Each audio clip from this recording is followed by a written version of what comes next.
llegar el peritoneo parietal, su hoja más posterior o su parte más posterior. Entonces, me acuerdo que también le había dicho que nosotros dividíamos como órganos extraperitoneales. Los órganos extraperitoneales se dividen en dos, retro y sub. Lo que nosotros vamos a ver ahora son los retroperitoneales. Los subperitoneales los vemos después. En realidad ya vimos uno, que era el recto. Después ya vemos útero, vejiga y demás. Ahora hablamos de los retroperitoneales. En lo que vendría a ser el retroperitoneal, nosotros vamos a tener límites y divisiones, ¿sí? Es decir, vamos a tener límites que a nosotros nos van a corresponder como este es el límite del retroperitoneo, que va a ser, por ejemplo, superiormente vamos a tener a lo que vendría a ser el diafragma, a este nivel que está acá, ¿sí? A este nivel superior, el límite superior sería el diafragma. El nivel inferior sería algo que es una línea imaginaria que pasa a nivel de lo que es el promontorio. ¿Tienen idea de lo que es el promontorio? ¿Se acuerdan? Me suena, pero no recuerdo. El promontorio es la unión de la quinta y última vértebra lumbar con la primera sacra, ¿sí? Es una elevación que se forma entre esa unión de la quinta lumbar y la primera sacra.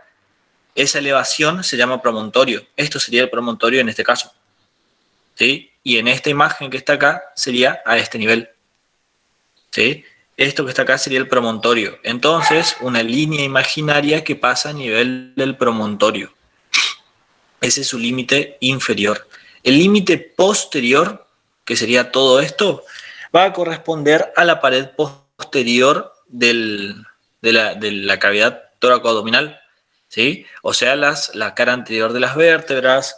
Con las vértebras vamos a tener a sus discos intervertebrales, los ligamentos anteriores de las vértebras, el músculo psoas, ¿sí?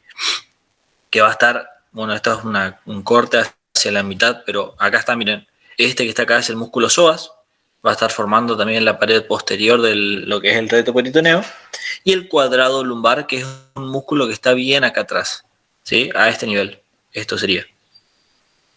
A ese nivel, en la espalda baja, estaría el músculo cuadrado lumbar, ¿sí? En esta imagen creo que vendrías a corresponder a esto, que está acá. Mira, en esta imagen se ve más lindo, esto que está acá. Este que está acá es el músculo psoas, ¿sí? Entonces superior diafragma, inferior promontorio, posterior la pared posterior de lo que es el abdomen, y por delante, o sea, anteriormente, vamos a tener que es el peritoneo parietal posterior, o sea, esto que está acá, ¿sí? Esto sería el peritoneo parietal posterior. Como pueden ver, está tapizando está tapizando a los órganos, que sería el riñón, los dos riñones, la aorta, la vena cava, vasos y demás, y está tapizando el peritoneo parietal posterior. Entonces, su límite anterior sería ese, el peritoneo parietal posterior. ¿Se entendió hasta ahí los límites? Ahí es donde nosotros vamos a encontrar al retroperitoneo, el espacio retroperitoneal. El espacio retroperitoneal es una cavidad virtual, no es una cavidad en sí, por así decirlo, porque todo está muy pegado, todo muy junto, entonces no llega a ser una cavidad que se pueda meter un dedo, por así decirlo. Pero es una cavidad virtual. Bueno, una vez dicho los límites, nosotros ahora lo que podemos hacer es dividir a este peritoneo en dos peritoneos laterales y en un retroperitoneo medio. Retroperitoneo laterales y retroperitoneo medio. Esta división se hace pasando una línea a nivel de lo que vendrían a ser las apófisis transversales de las vértebras, ¿sí? Ahí pasé la línea a nivel de esto que sería acá la apófisis transversa de las vértebras. A ese nivel pasamos una línea y todo lo que se encuentre por dentro de las apófisis transversas y del cuerpo vertebral va a ser retroperitoneo medio. Y todo lo que se encuentre por fuera, lógicamente, sería el retroperitoneo lateral. ¿Qué vamos a encontrar dentro del retroperitoneo medio? Vamos a encontrar la aorta abdominal, vamos a encontrar a la vena cava inferior, vamos a encontrar algo que se llama conducto torácico. ¿Se sabe más o menos lo que es el conducto torácico o ni idea?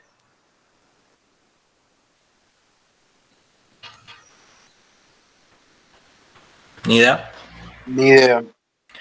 El conducto torácico es un vaso linfático, ¿sí? Bastante grande que se lo puede ver, de un diámetro bastante grande que se lo puede ver.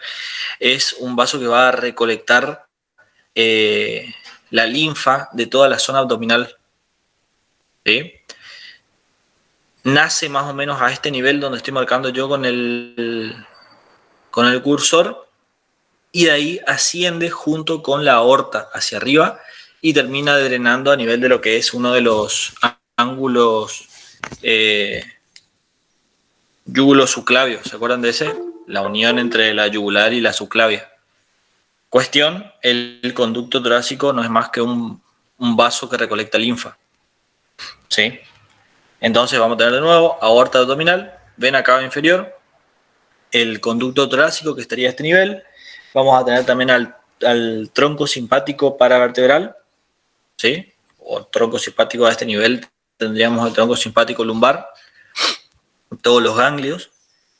Tendríamos nervios viscerales y algo que le va a explicar Florencia ahora, que va a ser el tronco celíaco, ¿sí? Tronco celíaco o tronco solar.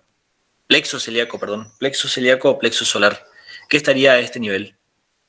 Es lo que le va a dar la inervación simpática y parasimpática a los órganos del abdomen. ¿Sí? Bueno, eso es lo que tendríamos entonces en lo que sería el retroperitoneo medio. Aorta abdominal, vena cava inferior, conducto torácico, nervios esplácnicos, es decir, nervios para los órganos. Vamos a tener al plexo celíaco y al conducto torácico, no sé si ya lo nombré, y al tronco simpático lumbar. Hacia los lados, es decir, en lo que va a ser los retroperitoneos laterales, el retroperitoneo lateral, vamos a tener como algo muy evidente, sería a los dos riñones, uno cada lado. Vamos a tener a las glándulas suprarrenales que estarían encima de los riñones. Acá no se ve, pero en este dibujito sí. Acá estaría una glándula renal y acá estaría la otra glándula renal. Vamos a tener a la pelvis renal, que es la unión de los cálices en el interior del riñón, que acá está tapándose, y acá se está tapando, pero estaría a este nivel, ven este cordoncito blanco que está bajando acá, es un uréter, ¿sí? A este nivel estaría la pelvis renal. Entonces vamos a tener pelvis renal y uréter, izquierdo y derecho dependiendo del lado. Y eso es todo, ¿sí? Entonces tenemos en los laterales, riñón, glándula suprarrenal, pelvis renal y uréter. La porción lumbar de lo que vendría a ser el uréter. Y bueno, eso es literalmente todo retroperitoneo, no hay más nada que decir. Como conclusión de esto, en el caso de que a ustedes les pueda llegar a tocar hablar de retroperitoneo, por ejemplo, ya hablando en el final, o algo que se le pueda llegar a preguntar en un examen, podría ser los límites del retroperitoneo, ¿sí? Los límites que dijimos, anterior, posterior, inferior, superior. El contenido, lógicamente, sí o sí el contenido del retroperitoneo medio y los retroperitoneos laterales. Y, bueno, cómo ustedes dividen, cuál sería el límite para nosotros dividir a un retroperitoneo medio del retroperitoneo lateral, las apófisis transversas de las vértebras. Y si no me olvido nada, eso sería todo. Acuérdense lo que dijo Franco, que tenemos el retroperitoneo medio y los retroperitoneos laterales, ¿sí? Los grandes vasos, o sea, tanto la vena cava inferior como la aorta, se van a encontrar en el retroperitoneo medio. ¿Escucharon? Eso es importante y tienen que saber. ¿Ahí se ve? Sí. ¿Corrí? Muy bien. Sí. Vamos a comenzar hablando sobre la arteria aorta abdominal. ¿Alguno se acuerda cómo se forma? O sea, no, perdón, dije tomar. Bueno, voy a comenzar de vuelta. Entonces, decimos que la arteria aorta abdominal, me estaba confundiendo con la vena cava, sorry. la aorta abdominal se encuentra en el retroperitoneo medio, como les dije anteriormente, y en ningún otro lado, ¿sí? Eso es importante que tienen que saber. Y esta arteria va a tener ramas tanto viscerales como ramas parietales, ¿sí? Las ramas viscerales van a ser las arterias lumbares, ¿sí? Y la diafragmática inferior, ¿sí? Esas van a ser las arterias parietales. Y las arterias viscerales van a ser, pueden ser tanto impares y medias, ¿sí? Y también van a ser pares y laterales. O sea, vamos a tener las que son pares, que van a ser las que se encuentran y van a estar medialmente, ¿sí? Para que ustedes se ubiquen, y las pares que van a estar se encontrando a los lados de la aorta, ¿sí? Las ramas impares se distribuyen en ramas viscerales que se van a fijar en la pared abdominal del meso, ¿sí? O sea, ¿qué quiere decir? Que lo que quiere decir eso es que son arterias del tubo digestivo. Justamente esas van a ser las arterias impares, ¿sí? Y de la mayoría de estas arterias, de las ramas de las arterias, se van a desprender tanto de la cara anterior y de la cara anterior y las caras laterales de la misma, ¿sí? Ya vamos a ver quiénes se desprenden de la cara posterior, ¿sí? Bueno, entonces, la cara anterior de la aorta se van a desprender el tronco celíaco, como ustedes ya saben, que a nivel de dorsal 12, ¿sí? Torácica 12. Después vamos a tener la arteria mesentérica superior, que va a nacer a nivel de L1, ¿sí? La mesentérica inferior va a nacer en el borde inferior de lumbar 3. Y las ramas laterales son las arterias capsulares medias, ¿sí? Que ya les voy a mostrar cuáles son. Las capsulares medias que van a nacer a nivel de lumbar 1, ¿sí? A los lados de la mesentérica superior. Y las arterias renales y las arterias genitales van a nacer a nivel de lumbar, entre lumbar 1 y lumbar 3. Después les vuelvo a repetir a qué nivel nace cada una, porque eso es importante y tienen que saber y se suele preguntar, ¿sí? Bueno, ahora vamos a estar describiendo a cada una de ellas. Primero vamos a tener a la arteria fénica, o también llamada como arteria diafragmática inferior, ¿sí? Que dice que de la arteria fénica nace la diafragmática inferior, ¿sí? Que es, se va a nacer de la cara anterior de la aorta de una derecha. Vamos a tener una derecha, como ustedes pueden ver acá, una derecha y una izquierda, ¿sí? A nivel de dorsal 12, como había dicho hoy.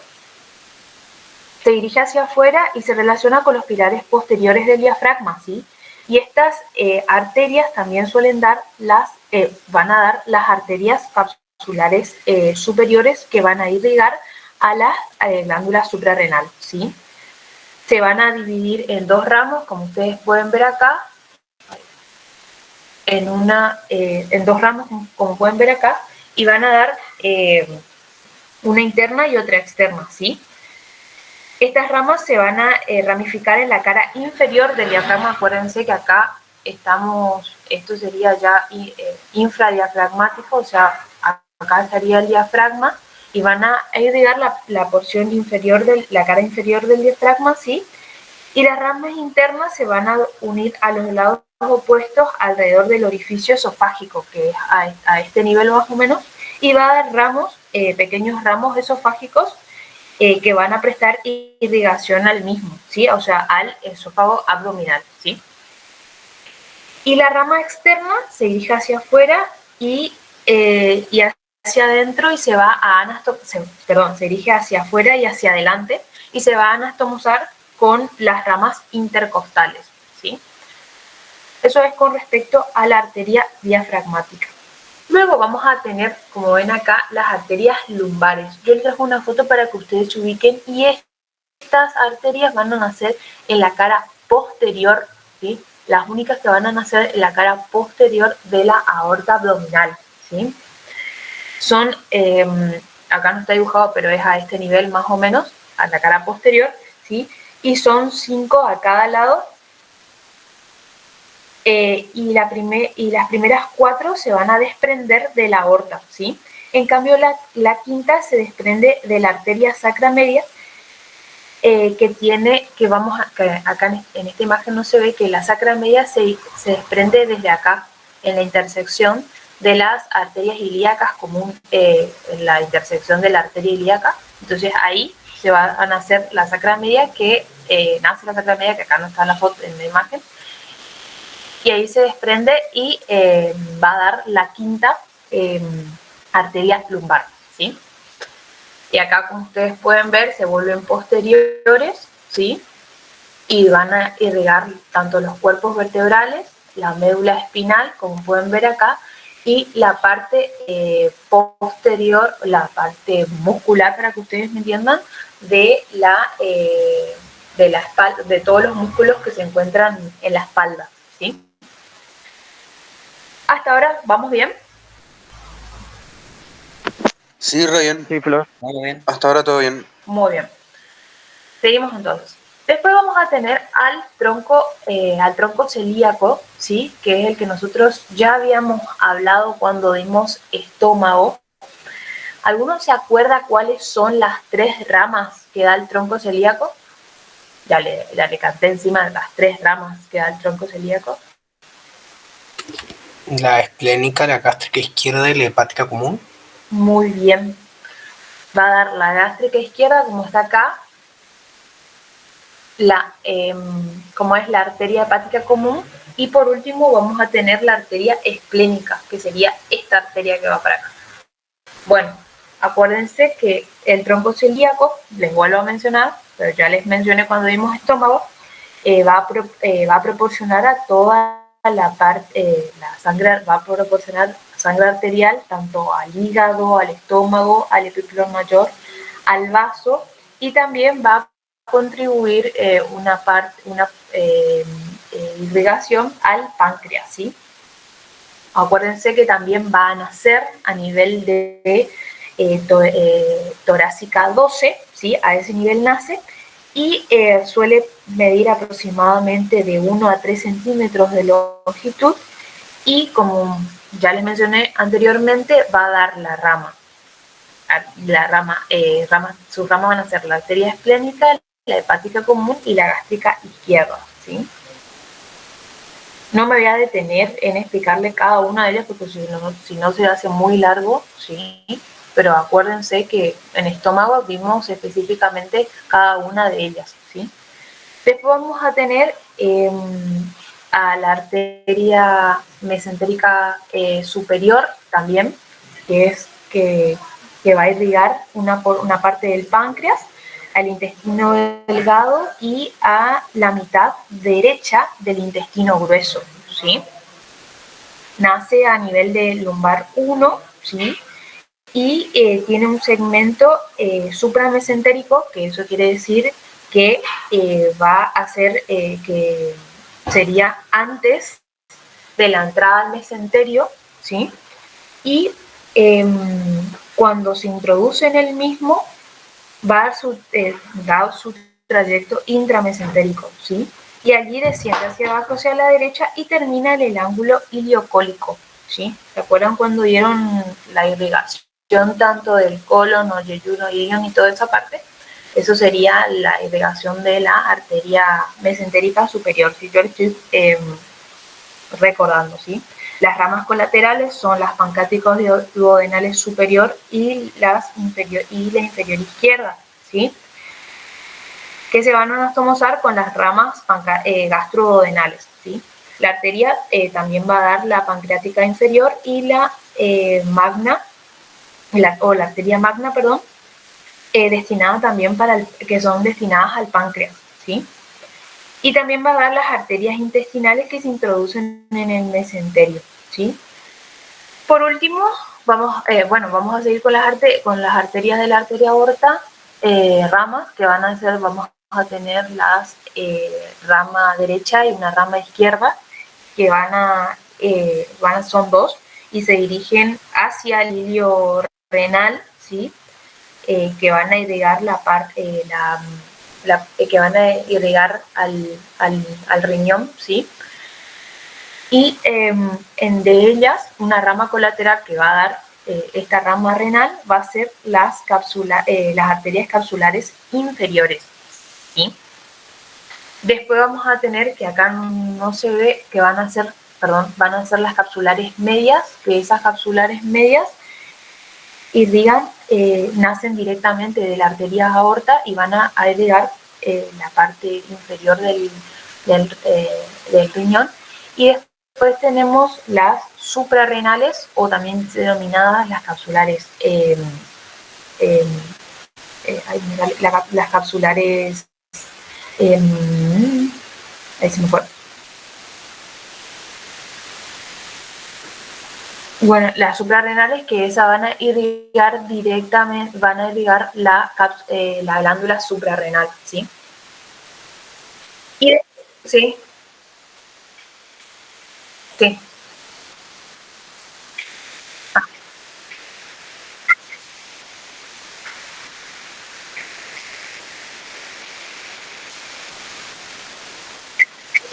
Claro. No se conecta nomás, pero esa va a irrigar a la suprarrenal. Sí, yo también antes estudiaba, ahora sigo estudiando, cuando estudiaba anatomía yo también no entendía por qué estaba separada, ¿viste? Pero no, esa va a irrigar porque nosotros vamos a tener 3 capsulares. Tenemos la arteria capsular superior, media, y después tenemos la inferior, ¿sí? En este caso no se ve. Entonces, la capsular media sale directamente de la que va a irrigar la parte de la arteria, la glándula suprarrenal, ¿sí? Y después esta que vos ves que está acá, la capsular, la que está acá, esa sería la capsular media, porque sale directamente de la aorta, ¿entendés? Ariel.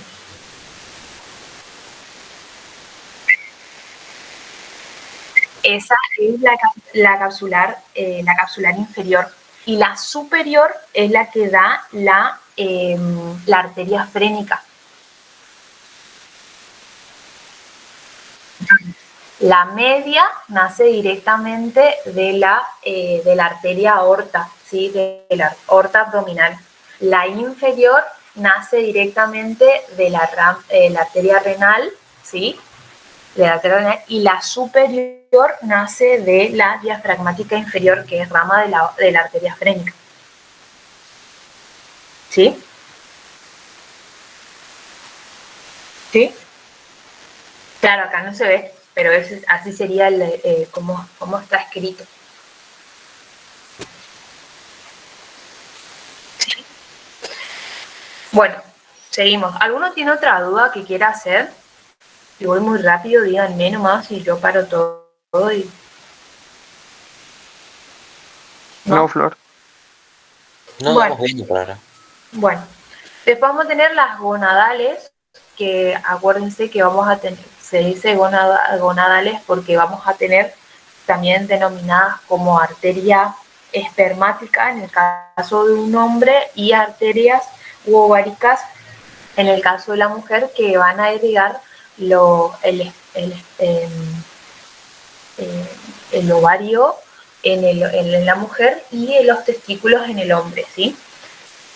Después vamos a tener, por último, a las arterias mesentéricas inferior, que van a irrigar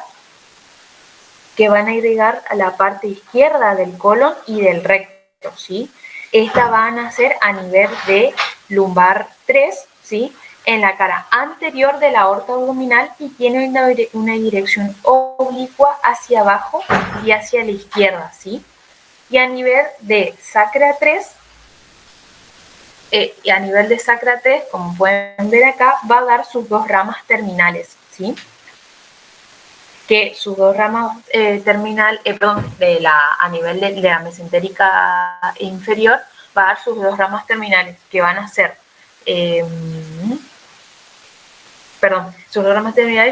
las hemorroidales superiores, ¿sí? Pero va a tener sus ramas colaterales, que van a ser la arteria cólica superior medias e inferiores izquierdas. Acuérdense que la mesentérica inferior va a irrigar la porción izquierda del colon, ¿sí? En cambio, la mesentérica superior va a irrigar la porción derecha del colon, ¿sí? Y bueno, ustedes como pueden ver acá, la aorta abdominal se va a dividir nuevamente en arteria ilíaca común, tanto una derecha como una izquierda, ¿sí? Y a su vez, esa misma vamos a dar una arteria ilíaca derecha externa y una interna. Y allí sigue todo con el tema de la irrigación de miembro inferior. Chicos, hasta ahora, ¿alguna duda tuvieron? ¿O quieren que les vuelva a repetir? Yo igual acá, para que ustedes puedan ubicarse de una mejor manera, les traje ¿cómo se llama? Un mapita, ¿sí? Que habla sobre la aorta abdominal de modo de repaso, ¿sí? Acá vamos a tener las ramas viscerales, como ya le dije antes, va a tener ramas viscerales y ramas parietales. Las ramas parietales van a ser la arteria frénica, ¿sí? La frénica común. Vamos a después tener las lumbares y la sacra media. Esta sería que en esta imagen no se ve, pero en esta imagen sí se ve. Esta sería la sacra media, ¿vieron? Y acá se puede observar mejor las arterias lumbares, ¿sí? Como se desprenden detrás, acuérdense que es detrás, en la cara posterior de la aorta. Después vamos a tener las ramas viscerales, que primero vamos a tener el tronco celíaco, ¿sí? Que va a dar la gástrica izquierda, la arteria esplénica y la hepática común, ¿sí? A su vez, esas ramas, tanto la arteria esplénica va a dar la arteria pancreática, la gastroepiploica izquierda y la gástricas cortas, ¿sí? Eso es la esplénica. Y la hepática común va a dar la hepática propia, la gástrica derecha y la gastroduodenal. Eso se acuerdan que nosotros habíamos dado, todo esto está en la irrigación del estómago, ¿sí? Luego vamos a dar que la va a dar otra rama visceral, es la mesentérica superior, que va a dar la pancreático duodenal inferior, la yeyunal, la iliocólica, la cólica derecha y la cólica media, ¿sí? Eso es con respecto a la mesentérica superior. Después vamos a tener las suprarrenales, después vamos a tener la renal, la gonadal, en el caso del hombre, que va a ser testicular, y en el caso de la mujer va a ser ovárica, ¿sí? Y por último vamos a tener la mesentérica inferior, que va a dar la cólica izquierda, la sigmoide o la rectal superior, y la rectal superior, ¿sí? Y eso es con respecto a todo un resumen de aorta abdominal, ¿sí?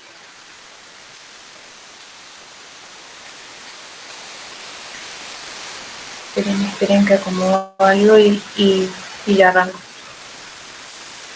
Anteriormente, entonces, estábamos dando todo con respecto a aorta abdominal, ¿sí? Ahora vamos a dar vena cava inferior o ascendente, ¿sí? También conocida como vena cava ascendente. Es el tronco, como ya saben, es el tronco colector de toda la sangre venosa de la porción diafragmática del cuerpo, ¿sí?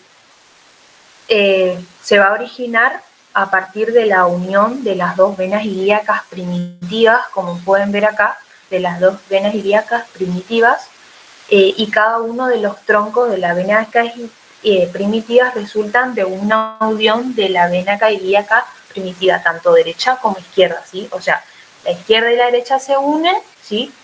Y forman la vena ilíaca primitiva, ¿sí? Y a su vez esas dos se unen y ahí se forma la vena cava inferior, ¿sí? Tenemos la vena ilíaca externa, que es la continuación de la vena femoral a nivel del arco crural y va a recibir de las venas de la circunfleja ilíaca profunda y de la vena epigástrica, ¿sí? Que se va a anastomosar también con la arteria, bueno, no importa, con la vena, no importa.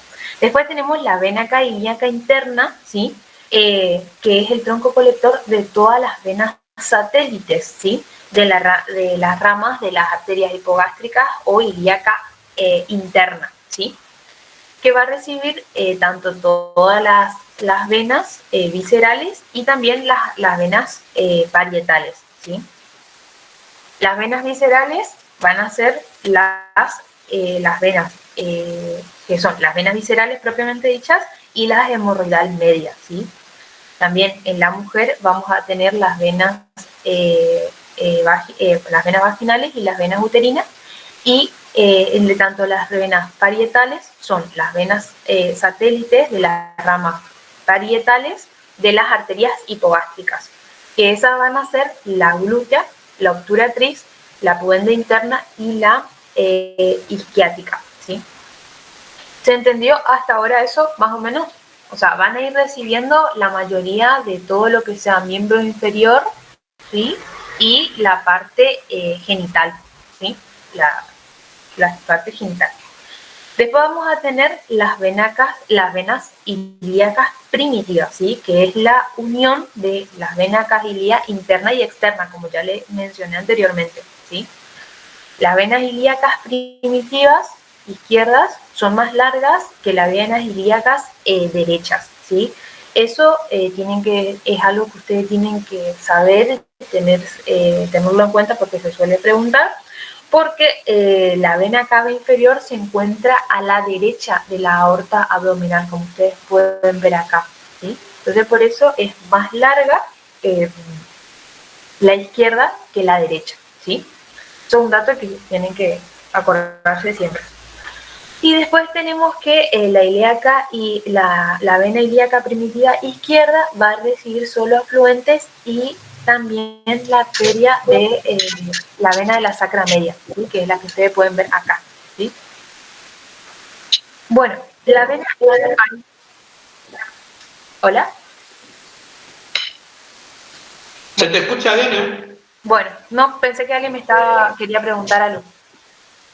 Bueno, después la unión de estas dos venas ilíacas primitivas van a formar la vena cava inferior, ¿sí? A nivel, esto es importante que se tienen que acordar, a nivel de lumbar 5, ¿sí? Eso es lo más importante de todo. Sí. A nivel de lumbar 5, ahí se forma la vena cava inferior, ¿sí? Seguimos. Bueno, con respecto en la cavidad abdominal, como pueden ver acá, ¿sí? Va a prestar relación por hacia atrás, o sea, por detrás, con la vértebra lumbar 12, ¿sí? Sobre el músculo psoas. Después, a partir en lumbar 3, va a estar en relación con el pilar derecho del diafragma, ¿sí? Y a la altura de torácica 12 se va a relacionar con la glándula suprahepática, la glándula, suprarrenal derecha, ¿sí? Como pueden ver acá. Por delante se va a relacionar con las tres primeras porciones del duodeno, ¿sí? Y el hiato de Wicklow, ¿sí? O hacia adelante. Y por detrás, por dentro, se va a relacionar con la arteria aorta abdominal, ¿sí? Acuérdense que lo que les dije anteriormente se va a encontrar a la izquierda de la arteria, se va a encontrar hacia la izquierda de la aorta abdominal, ¿sí? Después tenemos por fuera, se va a encontrar el colon ascendente, el riñón derecho y la cápsula suprarrenal derecha, ¿sí? Y el lóbulo derecho del hígado, ¿sí?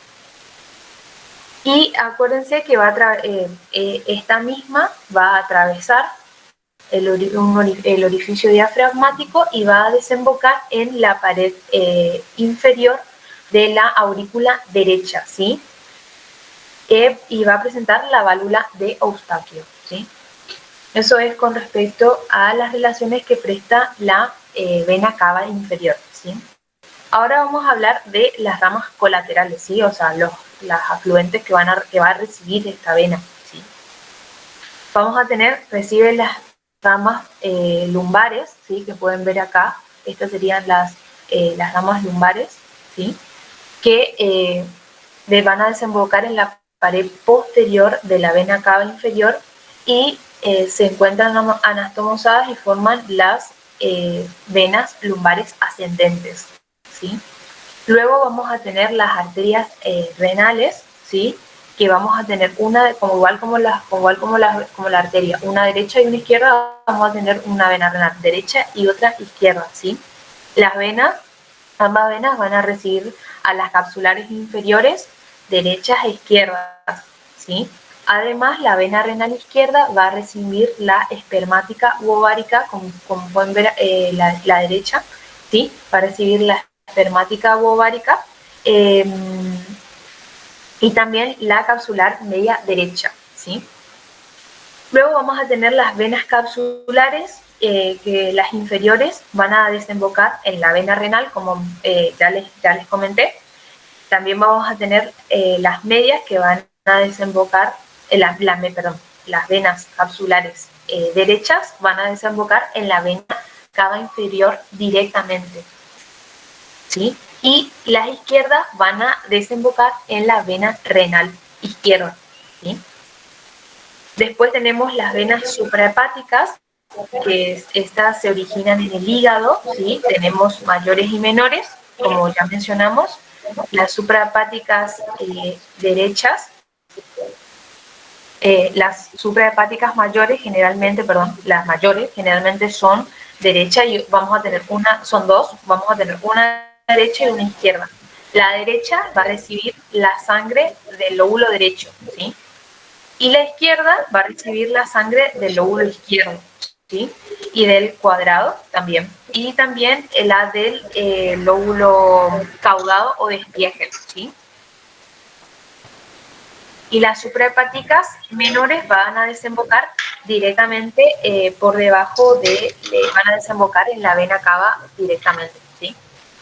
Después vamos a tener por último, vamos a tener las diafragmáticas inferiores, que van a desembocar en la vena cava y a su vez van a recibir las venas de las suprahepáticas, las venas suprarrenales superiores, ¿sí? Y eso es con respecto a las colaterales, ¿sí? Fíjate, Florencia, si podemos mostrar tus fotos cadavéricas. Sí, ahí termino bueno, y eso es todo con respecto a vena cava inferior. ¿Alguno le quedó alguna duda o algo? ¿O quiere que le vuelva a repetir o algo? Entonces así ya pasamos a las imágenes y les muestro un poco. ¿No? Bueno. Acá yo les traje dos piezas cadavéricas, ¿sí? Para que ustedes puedan ver, son lo que estuvimos hablando recién, la aorta abdominal y la vena cava inferior, ¿sí? Y también para que puedan ver la forma de cómo está, cuál es la vena y cuál es la arteria, ¿sí? Y bueno, y acá pueden ver la vena renal, ¿sí? O sea, esta sería la vena cava inferior, ¿sí? Y de la misma se desprende la vena renal izquierda y la vena renal derecha, ¿sí? ¿Sí? Y acá vamos a tener la aorta abdominal, ¿sí? Que esta va a ser, acá ustedes pueden ver que se va a desprender de la misma la arteria mesentérica superior, ¿sí? Y acá esta, que pueden ver acá, sería la arteria mesentérica inferior, ¿sí? Acá también vamos a tener, acuérdense, la vena renal, la arteria renal izquierda.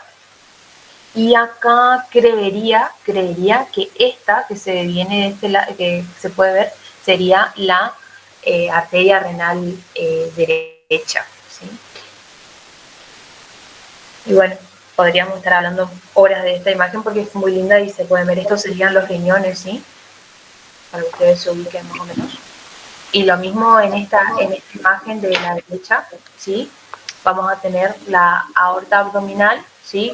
En su bifurcación, como ustedes pueden ver acá, ¿cómo es? En la arteria ilíaca común, ¿sí? Y acá tenemos la vena cava inferior con el riñón derecho y acá podemos ver el ilio renal, cómo ingresa la vena renal derecha, ¿sí? Y bueno, y acá no se puede ver el otro riñón, pero creería que este paquete vascular-nervioso que se forma acá estaría dirigido todo a nivel renal, ¿sí? También creería que esta manchita que pueden ver acá sería que se habrá, en el momento cuando habrán disecado, se habrá roto la arteria mesentérica inferior y bueno, la superior estaría un poco más arriba, así que esa no se ve, ¿sí? Y bueno, eso es con respecto a los grandes vasos retroperitoneales, chicos. Bueno, el plexo celíaco, no sé si ya lo habrán escuchado cuando dieron los órganos, es un plexo nervioso importante que está situado alrededor de los orígenes del tronco celíaco y la arteria mesentérica superior. Yo les puse esta imagen muy esquemática porque ninguna se veía muy bien, pero después acá vamos a ver algunos de los nervios. Bueno, como les dije, está situado este plexo alrededor del origen del tronco celíaco y de la arteria mesentérica superior, que serían estos dos como están esquematizados acá, tronco celíaco y arteria mesentérica superior. La parte simpática de este plexo va a venir de lo que es la cadena laterovertebral simpática, que se acuerdan estaba justamente lateralmente a la columna vertebral, y está formada por 12 ganglios unidos entre sí por fibras internodales. ¿Sí? Laterovertebral lumbar. Laterovertebral lumbar, sí. Bueno, esta cadena, como les dije, está formada por 12 ganglios, y de los ganglios, que son el 7, acá está esquematizado de esa forma, el 7, el 8 y el 9, van a salir fibras que van a conformar un nervio, ¿sí? Es importante que sepan que es el 7, 8 y 9 y que se llama nervio esplácnico mayor, que es este, ¿sí? Y después, bueno, y este nervio, el esplácnico mayor, va a pasar desde el tórax al abdomen por los pilares del diafragma. Y después tenemos de los ganglios 10 y 11 que van a salir fibras para formar el nervio esplácnico menor, que es este. ¿Sí? Bueno, eso en cuanto a una generalidad. Y el nervio esplácnico menor pasa del tórax al abdomen junto con la cadena nomás. En cuanto a la constitución de este plexo celíaco, vamos a tener que contiene ganglios, que son estos que les estoy marcando, uno que tiene forma de semiluna, y después los ganglios mesentéricos superiores y renales. Va a tener ramos nerviosos aferentes, que son estos que les llegan, que yo les expliqué recién, y ramos eferentes. En cuanto a los ganglios, entonces, vamos a comenzar hablando de los ganglios celíacos, que son estos en forma de semiluna, por así decirlo, y están ubicados a la derecha y a la izquierda de la aorta enfrente al tronco celíaco, que es este que les expliqué hoy. Estos ganglios van a presentar un borde inferior, que es convexo. Es importante que sepan los bordes y los lados, digamos, del ganglio, porque ahí le van a llegar diferentes aferencias. Entonces tenemos un borde inferior convexo, ¿sí? Un borde superior que es cóncavo, un extremo que es posterior, posterolateral, y un extremo que es anterior o anteromedial. Bueno, el ganglio celíaco derecho, como vemos acá, recibe en su extremo posterolateral, acá, al nervio esplácnico mayor, que es el que les dije que está conformado por fibras de de la cadena de los ganglios 7, 8 y 9. ¿Sí? El nervio esplénico mayor entonces llega al extremo posterolateral de este ganglio celíaco. Y después, en su extremo anteromedial, va a llegar el nervio vago derecho. ¿Sí? Este que ven acá esquematizado de esta forma, llega al extremo anteromedial. Y estos dos nervios unidos mediante el ganglio, así ven que forma como un asa.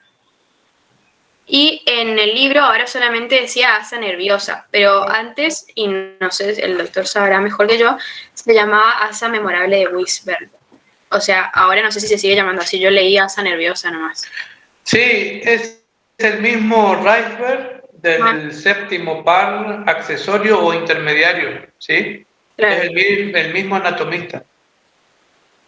Bueno, entonces, desde el extremo posterolateral vamos a ver que llega el nervio esplénico mayor y en el extremo anteromedial el nervio vago derecho. Y va a formar entonces una asa nerviosa, que es el asa de Weisberg.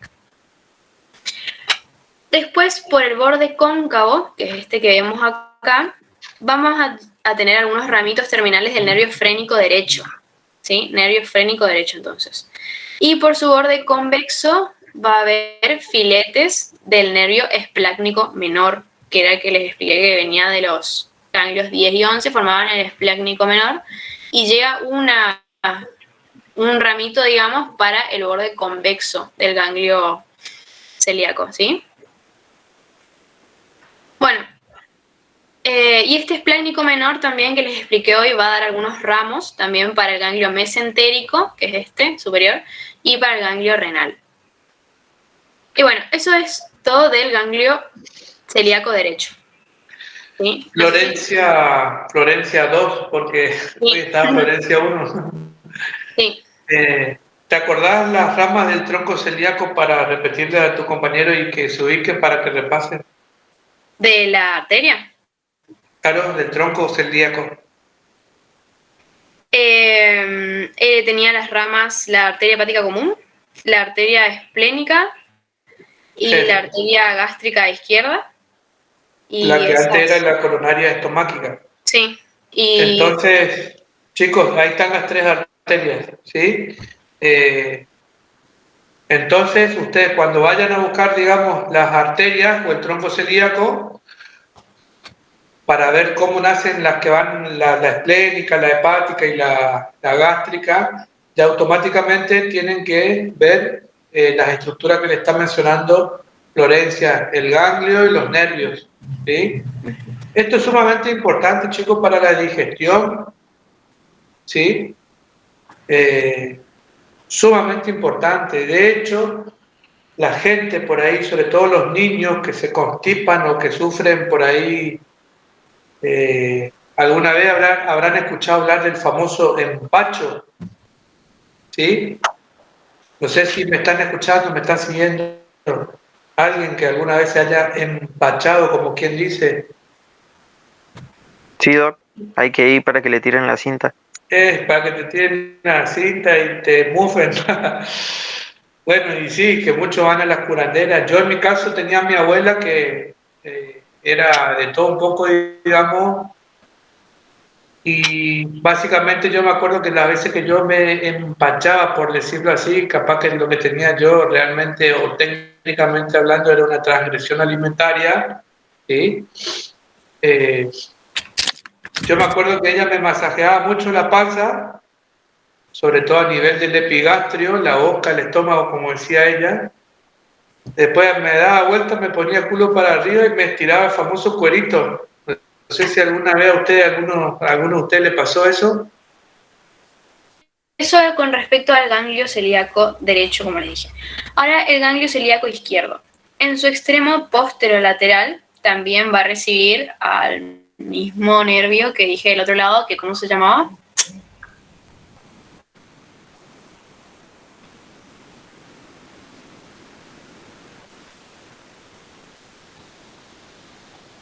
Ese que estaba conformado por fibras de los ganglios 7, 8 y 9. El esplénico mayor. Sí, muy bien. Bueno, y por su borde convexo también va a recibir a filetes, Este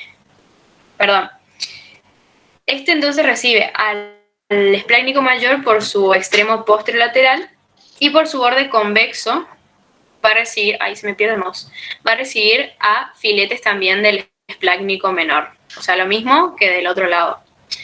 Y en su borde cóncavo, digamos, va a recibir al ¿Borde nervio... cóncavo o borde superior? Igual.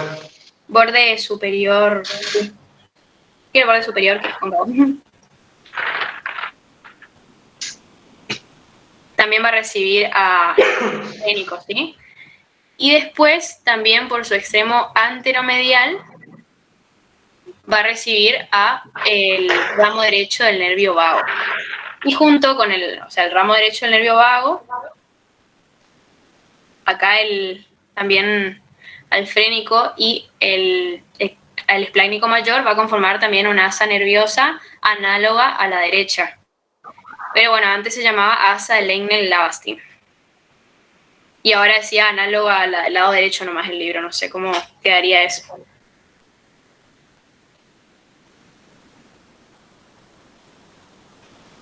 Queda así como está, no te preocupes. Bueno, y eso es todo, digamos. A veces puede haber un tercer nervio, ¿no? Ah, sí. Esplácnico. Sí. El más inferior de todos. Sí, que es se suele llamar imo. ¿Cómo? Que a veces, cuando está presente ese nervio, ese tercer nervio esplácnico, se suele llamar nervio imo. Ok. Sí, ya ahora en el libro no lo mencionaron cuando... Ganglio 12. Uh-huh. Bueno, y eso con respecto a los ganglios celíacos. No sé si tienen alguna duda hasta ahí, si algo que quieren que repita de ese ganglio, que es el que más tiene, digamos, aferencias.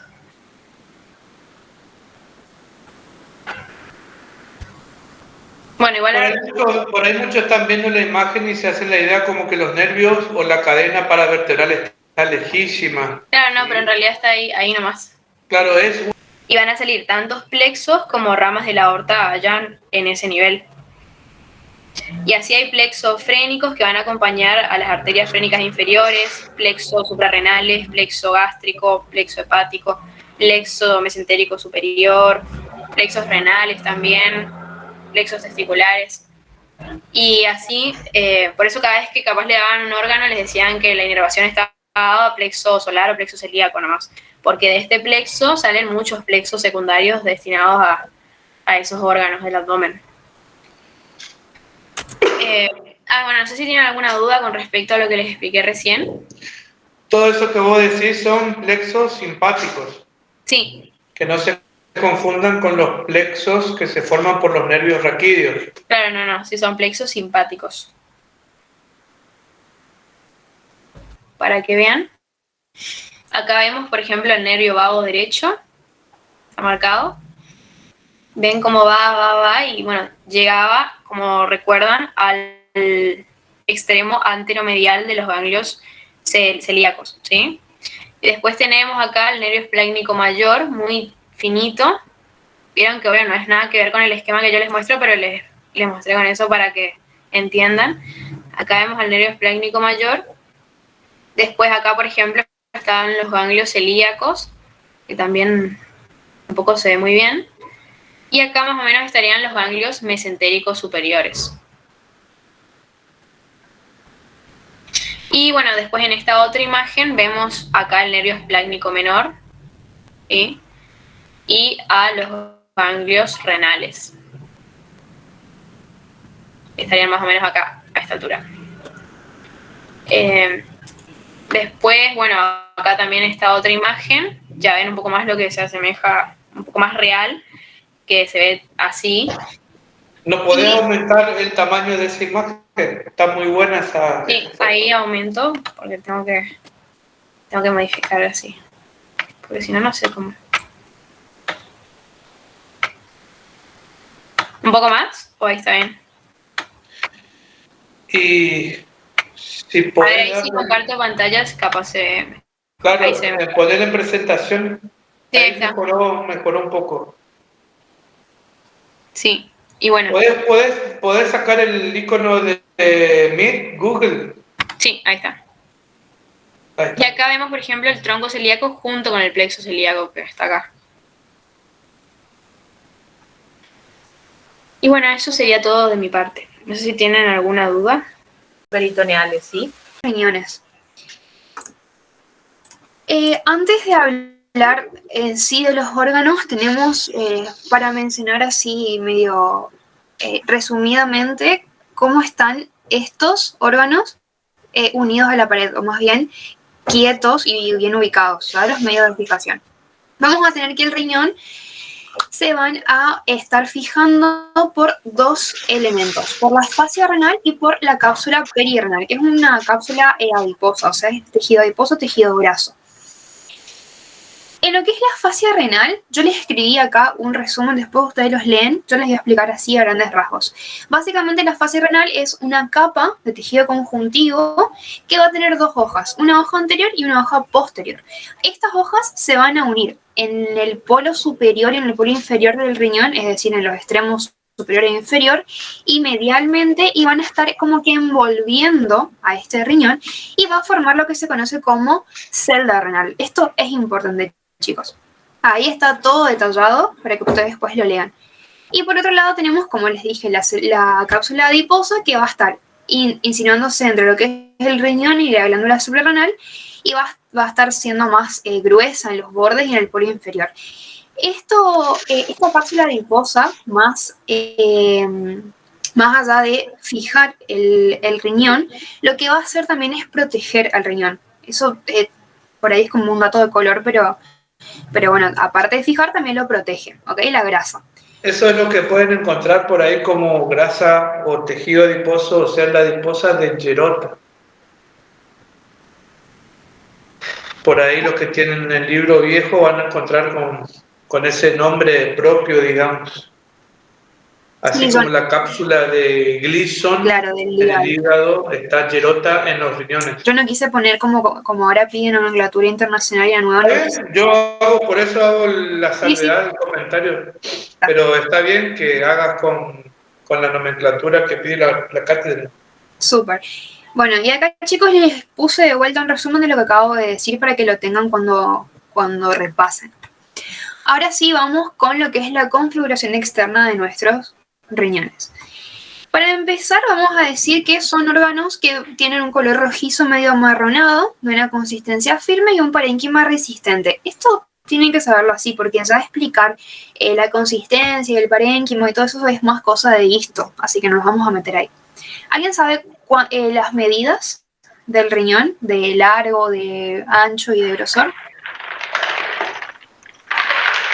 12 por 9 por 3. ¿Cómo? 12 por 9 por 3. 6. Ahí está, bien. Exacto, son 12 centímetros de longitud, todo esto es aproximado, pero es como lo más normal, digamos, 12 de longitud, 3 de ancho y 3 de grosor. Chicos, de paso, para no complicarse, cuando se le pregunte cuánto mide un vaso, el vaso generalmente tiene el mismo largo, nada más que menos ancho, ¿sí? A modo de mnemotecnia.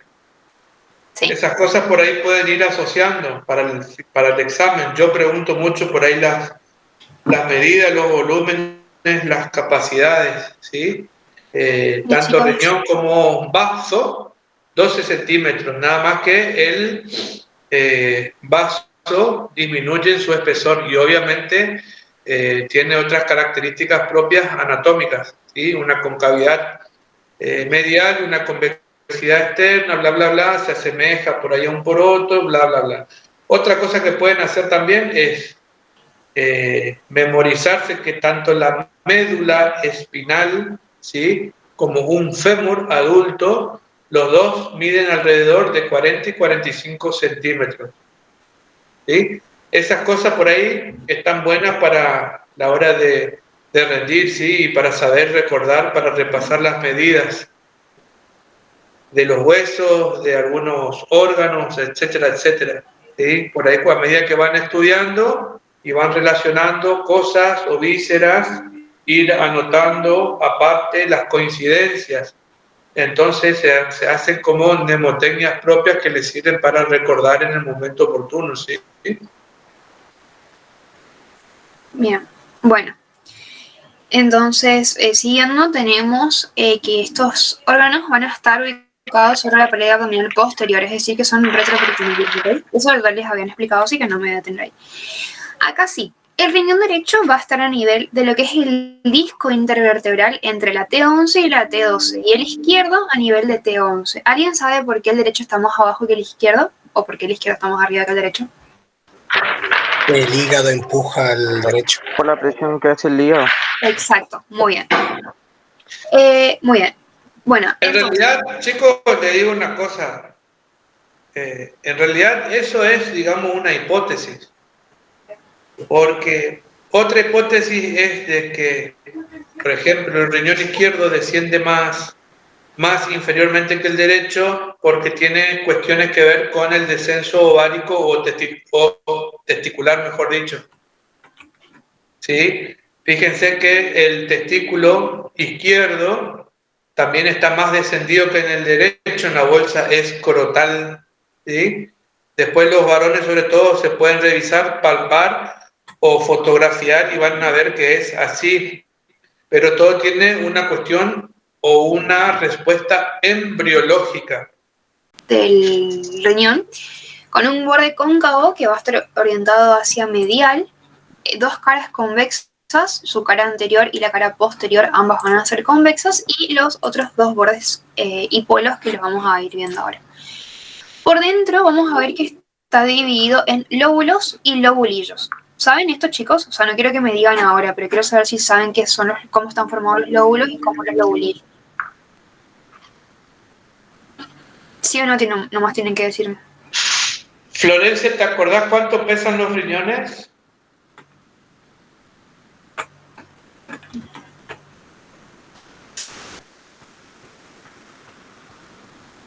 Nelson Alderete abandonó la reunión. Pero me conecté en la compu, Doc. Ah, listo. Nelson Arrúa abandonó la reunión.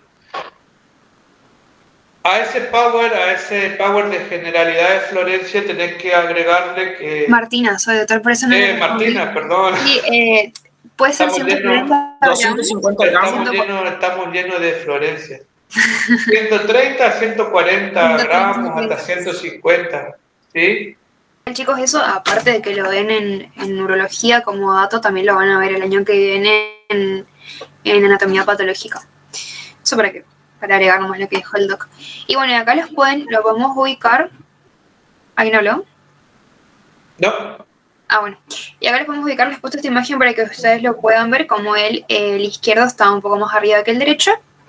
El trayecto, las glándulas suprarrenales, y acá les puse un corte más histológico que otra cosa, pero para que lo puedan distinguir. Les había preguntado si saben la diferencia, o más bien qué contiene un lóbulo y un lobulillo. Con que me digan sí o no ya estamos, porque no es tema de anato, solo de histo, pero quiero saber si saben.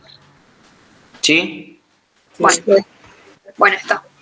Entonces, acá yo les marqué algo. ¿Alguien me puede decir qué estoy marcando acá? Eso sería el hilio renal. Muy bien, el hilio renal. Como vamos a ver, el hilio va a estar atravesado por la arteria y vena renal y la pelvis renal a esta altura. ¿Dieron histología ya? Riñón en histología. Sí. Bien, entonces ustedes saben que acá, en esta altura, va a estar ubicada la pelvis renal y después el uréter.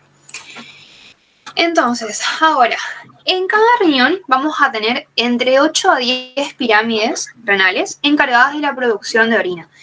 Esto deben saber entonces. ¿Alguien sabe cómo es la trayectoria de la orina desde las pirámides renales hasta la uretra? ¿Quién se anima a decirme? Vos decís cápsula de Brogman. No están allá.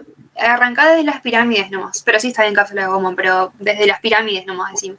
Una vez que desembocan en las pirámides, ¿a dónde van?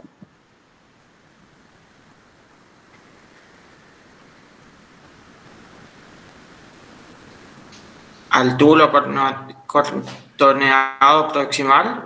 Claro, sí. Y después al distal y después al colector. ¿Y el colector dónde desemboca?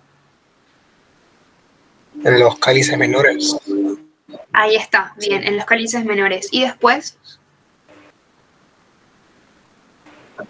Bien, después. Pelvis, uréter y uretra. Uréter, vejiga, uretra. Ah, perdón, muy bien. Ahí está. Bien, eso para que lo tengan nomás. Y acá les puse más, ¿cómo esté? Sigue siendo más histológico, pero esto es más como configuración interna, digamos. Pero para que lo puedan distinguir. Entonces, esto sería nuestra pirámide renal, ¿sí? Acá en nuestros cálices menores, que van a estar bordeando el vértice de la pirámide. La de 2 o 3 cálices menores van a formar lo que es un cáliz mayor. La unión de los cálices mayores forman la pelvis y la pelvis pues desemboca en lo que es el uréter, o más bien se continúa con lo que es el uréter y de ahí termina en lo que es la vejiga, ¿ok?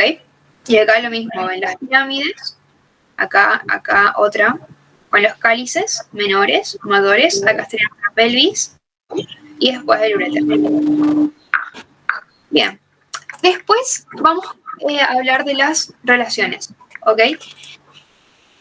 En cuanto a las relaciones posteriores, vamos a ver que son iguales en los dos riñones, tanto en izquierdo como derecho. Y vamos a estar dividiendo en porciones. En una porción diafragmática, que va a estar en relación con lo que es el diafragma y con las últimas costillas.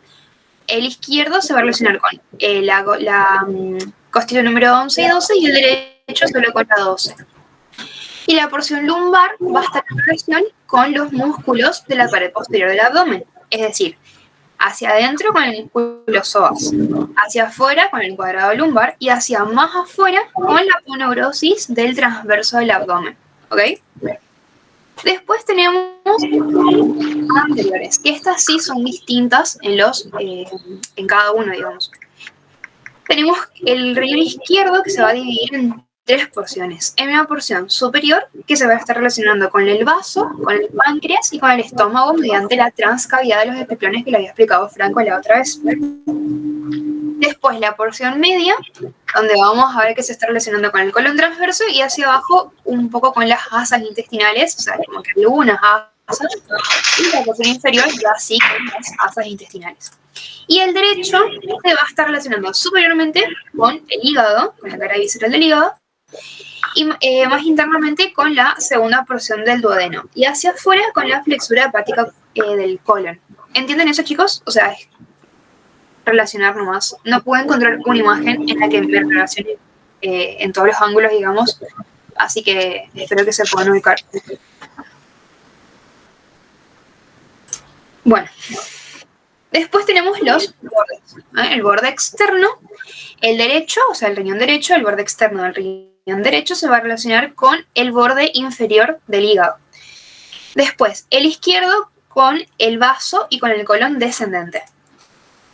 Superiormente, nuestro riñón derecho se va a relacionar con el disco intervertebral de T11 y T12 y nuestro riñón izquierdo con la T11 nomás. Inferiormente vamos a ver que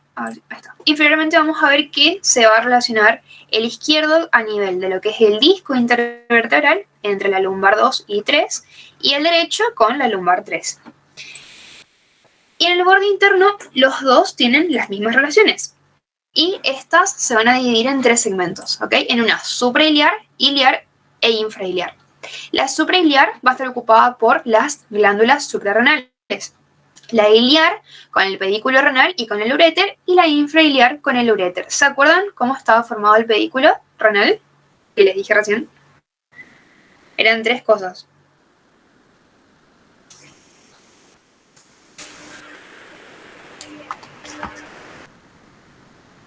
La arteria renal y la vena renal. ¿Y qué más? ¿Y la pelvis? Que estaba ahí. Bien, muy bien. Entonces, va a estar con la arteria renal, vena renal y pelvis renal y el uréter en la porción iliar del borde interno. Esto es de los 2 riñones, ¿ok? E infrailiar, o sea, el segmento infrailiar del borde interno va a estar ocupado por el uréter. Y eso es todo, chicos, de configuración externa. Vamos a lo que es la configuración interna. Acá, les repito, o sea, es más histo esto, pero igual es les agregué la fotito. Como pueden ver, vamos a tener la, se me fue el coso. La corteza renal, que estaría por el borde, esto está acá, la corteza renal. Después la cápsula, que va a estar rodeando a todo el órgano. La médula, a partir de las pirámides medulares, justamente. Los cálices menores, esto que están acá, y mayores, la pelvis y el uréter. Eso tienen bien asentado, digamos. Sí, sí. Muy bien. Ahora sí quiero que me digan cómo está formado un lóbulo renal. Por favor. ¿Se acuerdan? Por la pirámide y el arco. Muy bien, por la pirámide y el tejido que lo rodea. Entonces, ahora les toca a ustedes. ¿Qué era esto? Esto. ¿Cómo se llamaba? Las pirámides renales o de Malpighi. Muy bien. Después, esto que estaba rodeando los vértices de las pirámides. El cáliz menor. Muy bien. Muy bien. Que se juntaban y formaban el. Cáliz mayor. Cáliz mayor. Que se juntaban y formaban la. Pelvis renal. Que desemboca o se En el continúa. uréter. Muy bien. Esto que va a estar rodeando a las pirámides o a la médula va a ser la Corteza. La corteza. corteza. Y más por fuera, rodeando a todo el órgano, La cápsula. la cápsula. Perfecto, muy bien, chicos. Muy bien, muy bien. Ahora pasamos a la irrigación. La irrigación del riñón es bastante compleja. Lo deben haber visto en esto, que es, ¿alguien sabe cómo se llama esta irrigación? Era una porta arterial. ¿Se ubican? Sí, sí. Bien. Bueno, como deben saber, yo les puse esta foto. ¿Alguien se anima a decirme solo cómo es la irrigación? Desde la arteria renal hasta la vena renal. ¿Se animan a decirme el recorrido? ¿Sí o no? Si no les digo yo, no pasa nada. ¿O hasta dónde se... A ver, hasta ahí. Bueno. Bueno. Dale. Sí, está bien. Ahí les digo. La arteria renal va a ingresar al riñón y va a segmentarse, ¿ok? En generalmente 5 arterias, que son las arterias segmentarias, ¿ok? Vamos a tener las anteriores, las posteriores, las superiores y las inferiores.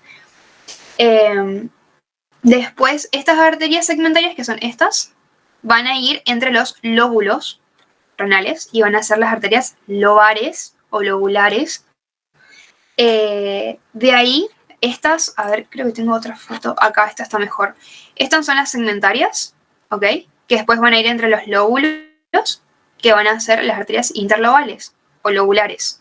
Estas lobulares, como ven acá, que son estas que están acá, las lobulares, se van a arquear, digamos, y van a ser justamente las arterias arqueadas o arcuatas o arciformes, como lo encuentren. Estas arterias arqueadas van a... Estas arterias arqueadas después se van a volver a dividir, esto ya es recontraísto, pero bueno, ya que estamos, se van a volver a dividir en las interlobulillares. Y estas son las interlobulillares, le van a dar las aferentes y el glomérulo, y ahí se capilarizan en todo eso, y de ahí salen los vasos rectos, y de ahí empiezan venas interlobulillares, venas arqueadas, venas interlobares, venas interlobares y la vena renal. ¿Ok? Si ustedes conocen las partes del riñón, van a conocer las arterias, porque son literalmente la ubicación. O sea, la renal, después se segmenta, por así decirlo, son las segmentarias, van entre los lóbulos y son las interlobares, después doblan o se arquean y son las arqueadas, después las interlobulillares y después ya van a los glomérulos y después lo mismo en las venas. Interlobulillares, arqueadas, interlobares, interlocutores segmentarias y renal. ¿Entienden, chicos? ¿Me siguen? Sí, sí. Súper. Bien, y después tenemos la inervación renal, que como les había explicado Flor, va a provenir de los nervios renales que vienen de, del plexo celíaco, ¿ok? O del ganglio celíaco. Y acá les puse esta foto. Las fibras simpáticas,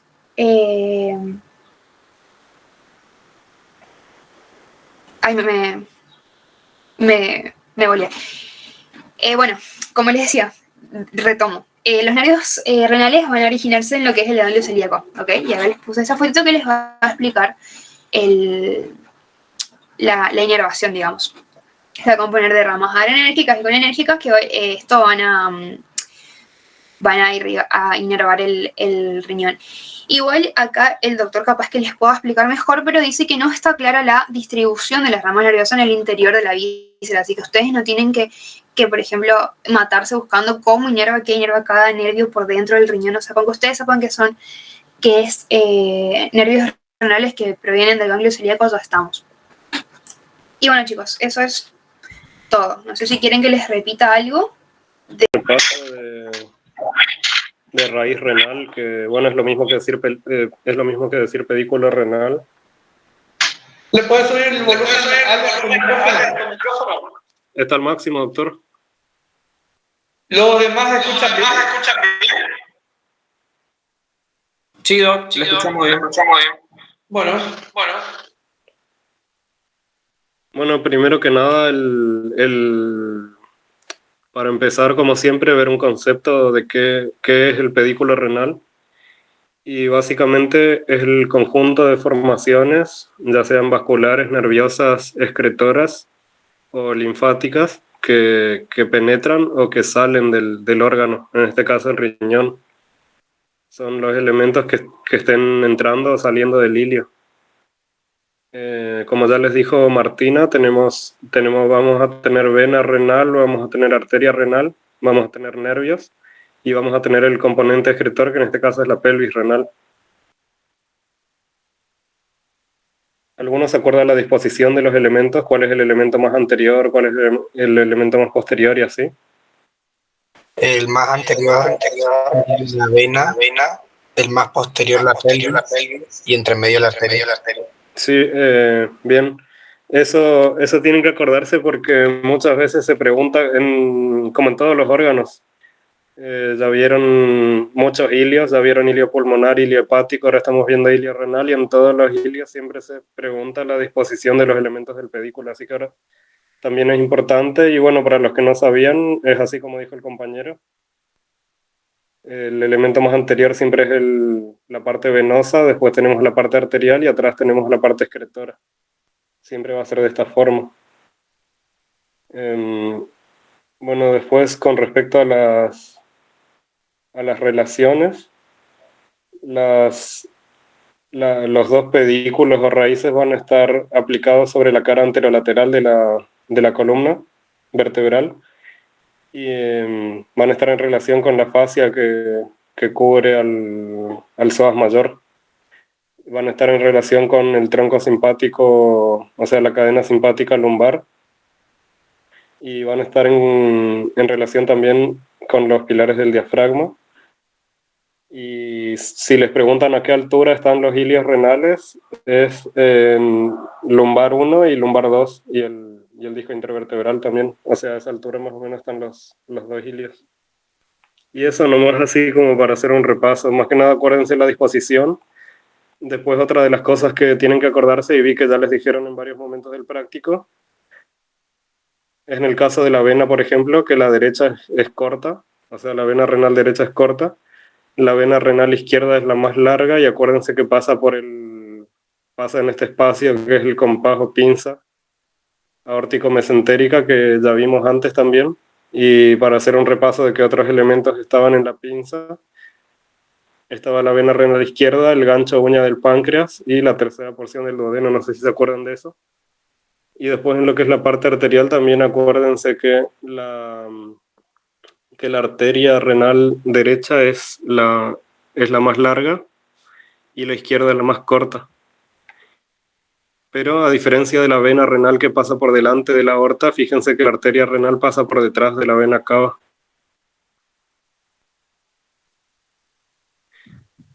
¿Hasta ahí están? ¿O tienen alguna pregunta?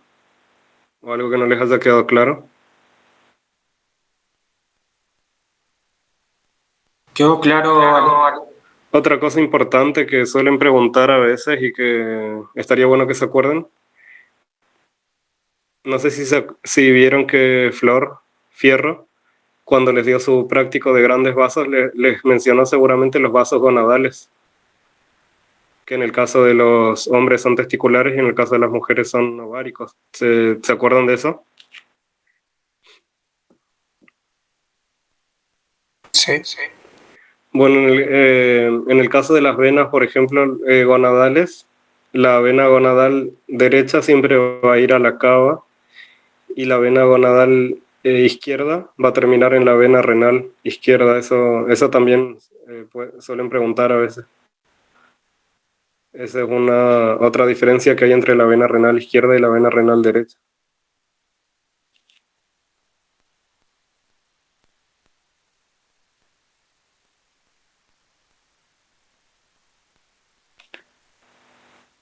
¿Leyeron algo de uréteres o se acuerdan algo de uréteres del teórico?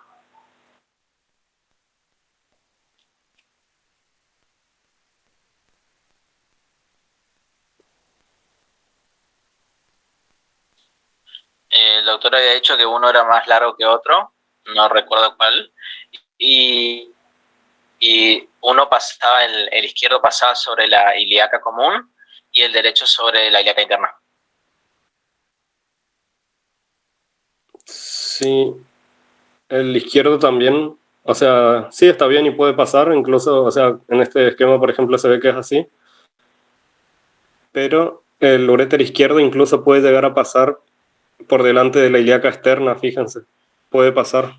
Ahora vamos a ver bien eso, y sí está bien lo que decís.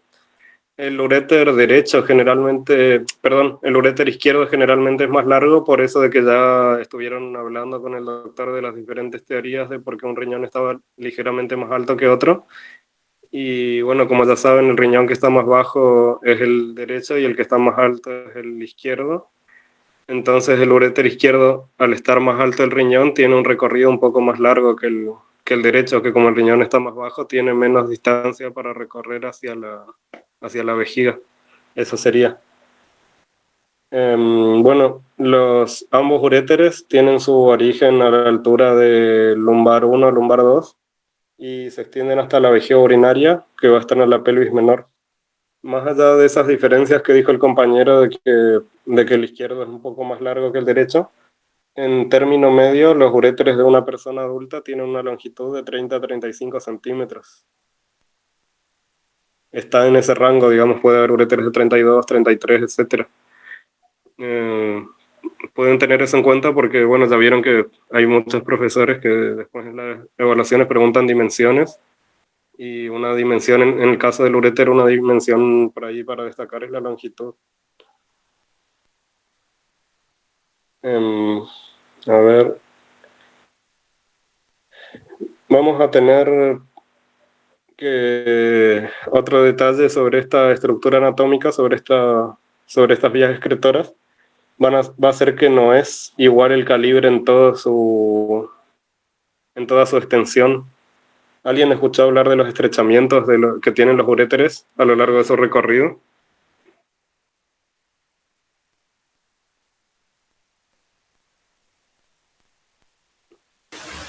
No, Ale. Eso siempre se pregunta también. ¿Cómo?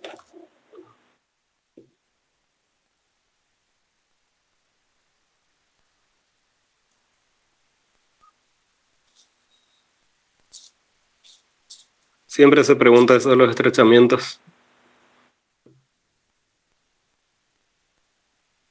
¿Alguien sabe? ¿O escuchó? No, yo no, por lo menos. Bueno, entonces, si no escucharon o no sabían, tengan en cuenta que los uréteres tienen 3 estrechamientos.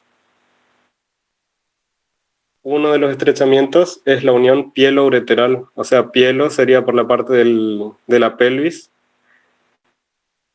y ureteral, bueno, por el resto del uréter. La parte en la que se une la pelvis renal con el resto del uréter, es decir, la unión pielo-ureteral, ahí es un estrechamiento.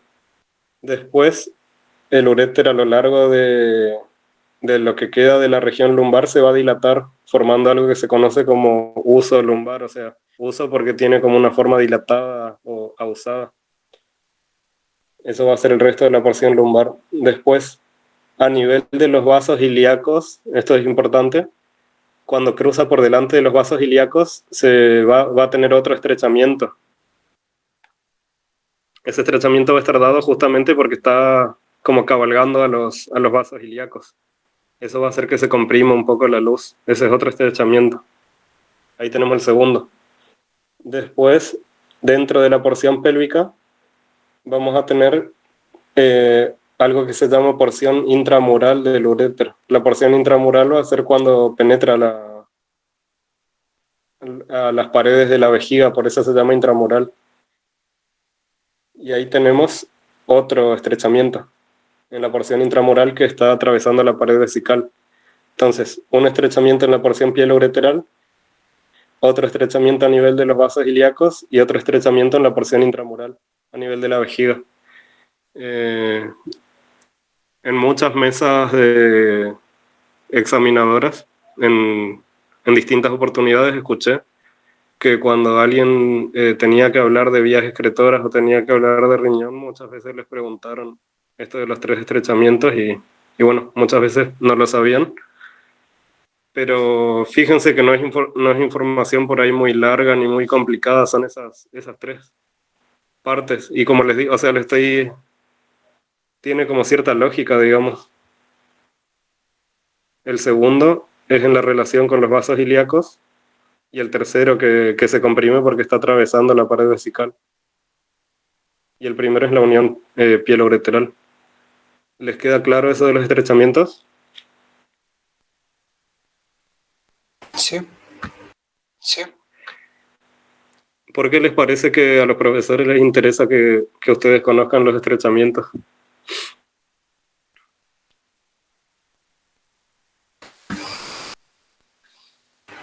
No sé bien, pero puede ser que se desarrollen algunas patologías ahí. Sí. ¿Ustedes les parece que el uréter es algo estático o tiene sus movimientos?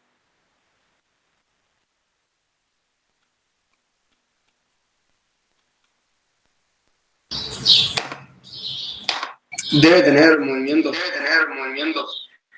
Si se acuerdan de histología, seguramente les hablaron de que hay una capa longitudinal interna y una circular externa en las paredes del uréter, digamos. O sea, una capa muscular que tiene fibras longitudinales internas y circulares externas. Si tiene esas capas de fibras musculares, quiere decir que hay movimiento.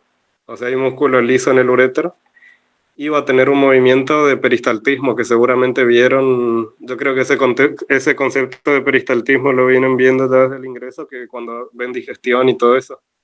Y más o menos se les explicó cómo es o sea, creo que tienen una idea ustedes. Sí. Como en esquema de cómo es, a qué se refiere uno con peristaltismo, y bueno, el uréter tiene su peristaltismo. Y lo que decía el compañero de que hay patología, sí, o sea, justamente hay patología y por eso los profesores remarcan esto de los estrechamientos. ¿Alguien escuchó alguna vez hablar de las piedras? Sí, la litiasis renal. Sí, que bueno, son cálculos, digamos, que pueden ser de distinto material, o sea, distinto origen en distintas circunstancias y demás, que no nos corresponde hoy por ahí en este momento analizar eso, pero sí saber que se forma, como dijo el compañero, o sea, una litiasis, o sea, va a haber un lito, y ese lito el peristaltismo lo va a impulsar, pero todo el conducto no tiene el mismo calibre, entonces en esas porciones donde el conducto está estrechado, donde la luz es más estrecha, es posible que haya como un enclavamiento del lito y no puede avanzar, digamos, en las partes donde están los estrechamientos. Hola, Ale. Sí. Sí. Yo no me acuerdo si en qué año la facultad fue, hace muchísimo. Me acuerdo que leyendo justamente sobre el tema del peristaltismo, había leído una teoría supuestamente que decía que ramas de la aorta abdominal, la testicular, en el caso del hombre, por la pulsatilidad permanente, también ejercía una suerte de efecto que ayudaba a la motilidad, digamos, ureteral. Viste que ahí en tu imagen hay unas materias que hablan sobre los uréteres. Sí, acá. Y bueno, que supuestamente la pulsatilidad que emana de la aorta sobre estos vasos, por eso, digamos, a que haya movimiento, ¿viste? Ah, sí, la verdad no había escuchado de esa teoría. Nos habían hablado del peristaltismo de los uréteres. Que tanto el contenido ureteral, o sea, orina, como puede ser también la arenilla, los microcálculos, también tengan, digamos, te vean favorecido para ese descenso hasta la vejiga, por ese actividad arterial, digamos.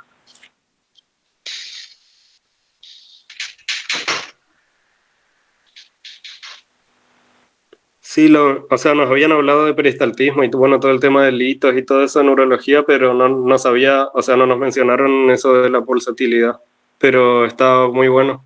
Claro, pero eso es tomando con pinza y muy de artículo por ahí, muy ¿entendés?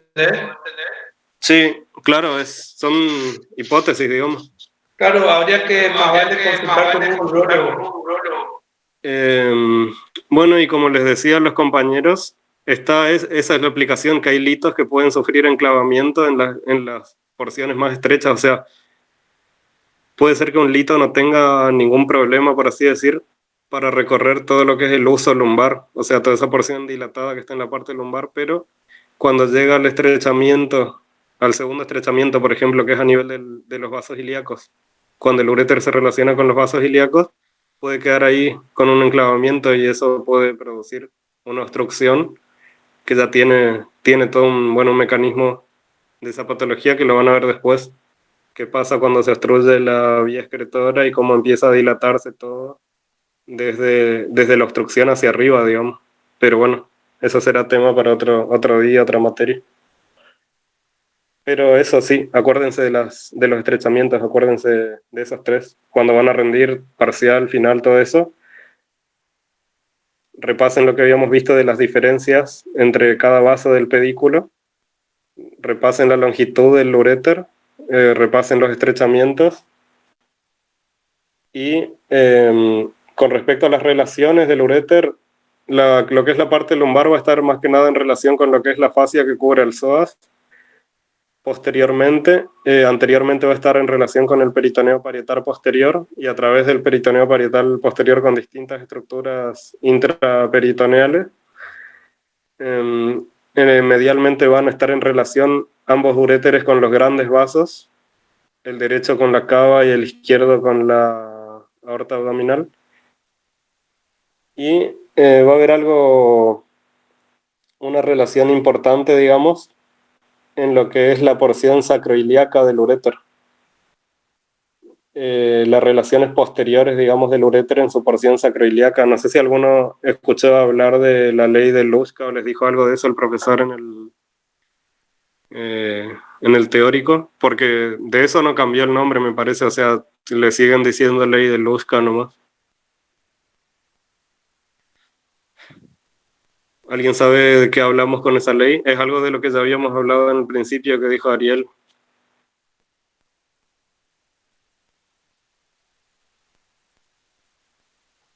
Que también se tienen que acordar.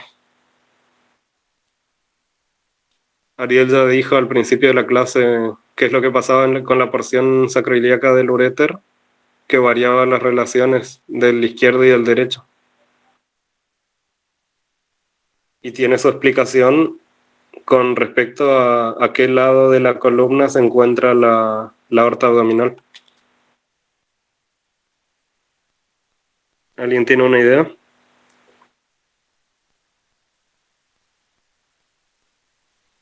Lo que había dicho Ariel, No, la verdad que no.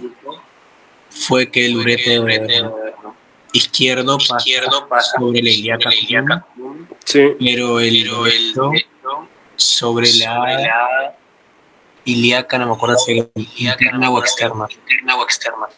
La ley de Luska dice que el derecho pasa sobre la externa. Eso es lo que dice la ley de Luska. Y la explicación de esto es porque la aorta abdominal está mucho más cerca del uréter izquierdo. Entonces, como la aorta abdominal está más cerca del uréter izquierdo, cuando se da la bifurcación de la aorta abdominal en las dos ilíacas comunes, el uréter izquierdo va a pasar sobre la ilíaca común, pero como la aorta abdominal está lejos del uréter derecho, va a tener tiempo, por decirlo de alguna forma, o sea, se da cuando llega a relacionarse la arteria con el uréter derecho, ya se pudo dividir en ilíaca interna y externa. Y la ley de Luska dice que el uréter izquierdo se relaciona con la ilíaca común y el derecho con la ilíaca externa. Por esto de que la aorta abdominal está al lado izquierdo. Esa es el que se tienen que acordar porque esa sería la relación. Junto con la longitud de los estrechamientos y esto de la ley de Luska serían por ahí las cosas más importantes de uréteres que seguramente les preguntarían en alguna evaluación. ¿Hasta ahí tienen alguna pregunta?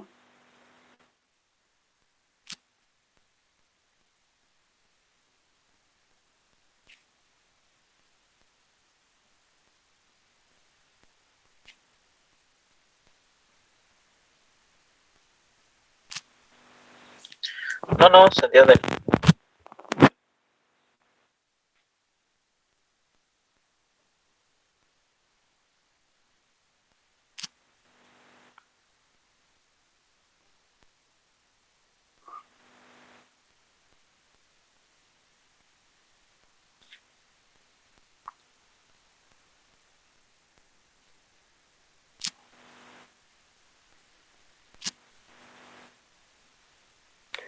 ¿Y de glándula suprarrenal les dijeron algo en el teórico?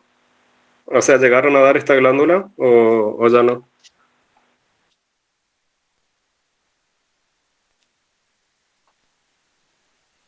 ¡Viva la patria! ¡Viva la patria!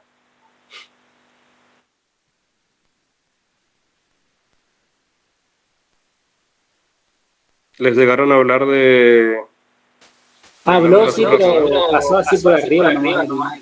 Claro, es que es un tema cortito en realidad porque, bueno, anatómicamente por ahí es, más que nada es interesante la forma que tiene y lo que es la parte de la vascularización, pero bueno, obviamente que si hablamos de un tema ya, metabólico y funcional, sí, hay muchísimas cosas ahí sí se pueden hablar. Sumamente importante. Sí. Siempre, si hablamos chicos, piensen en un paciente que está con hipertensión arterial maligna, que no le encuentran la causa cardiovascular, siempre descartar un trombocitoma o un tumor de glándula suprarrenal. Sí, hace unos meses habíamos pasado por sala con el doctor Pagno en el hospital escuela y había una chica muy joven que tenía toda la clínica y sí, era un feocromocitoma. Entró prácticamente en crisis hipertensiva y tenía toda la clínica y era al final. Pobrecita. Pero bueno, como les digo, dentro de lo que es la parte anatómica, así como ya vieron que varios órganos tienen su semejanza, por ejemplo, el riñón se dice que tiene una forma como de poroto o judía, y el vaso, por ejemplo, como un grano de café y así sucesivamente, se dice que la glándula suprarrenal tiene una forma de este gorro. ¿Alguien sabe cómo se llama este gorro? O sea, ¿cuál es la forma en la que se denomina este gorro? El gorro frigio. Así es. Muchos anatomistas describen que la glándula suprarrenal tiene una forma de gorro frigio Es un órgano par, así que tenemos una glándula suprarrenal derecha y otra izquierda, que la derecha es generalmente un poco más triangular y un poco más regular que la izquierda. El color es amarillento grisáceo y la consistencia es bastante firme, no es friable, como por ejemplo, o sea, si lo hacemos de forma relativa, si les ponen en una mesa una glándula suprarrenal y una tiroides, la glándula tiroides va a ser mucho más friable, o sea, mucho más depresible, como una masita, como una plastilina, y la glándula suprarrenal es mucho más firme. Se relaciona con el polo superior del riñón en su parte inferior y se relaciona medialmente con la columna vertebral. A ver, acá podemos ilustrar mejor eso. Se relaciona inferiormente con el polo superior del riñón, se relaciona medialmente con la columna vertebral, que en este caso está cubierta por los grandes vasos. Se relaciona también con los grandes vasos. La glándula suprarrenal derecha se relaciona con el hígado. Y ambas glándulas suprarrenales se relacionan inferiormente con el pedículo renal también. Y se relacionan con el diafragma ambas. Pueden ver acá en el preparado, no sé si ven mi mouse, pero acá en el preparado se ve el diafragma a ambos lados. Así que ahí está otra relación también. Y esto de acá es lo que es muy importante y la verdad que lo vi también, o sea, vi que se preguntó muchas veces, lo que es relacionado a la vascularización de esta glándula, porque tiene 3 orígenes. Las arterias suprarrenales tienen 3 orígenes, o sea, vamos a tener arterias suprarrenales superiores, medias e inferiores.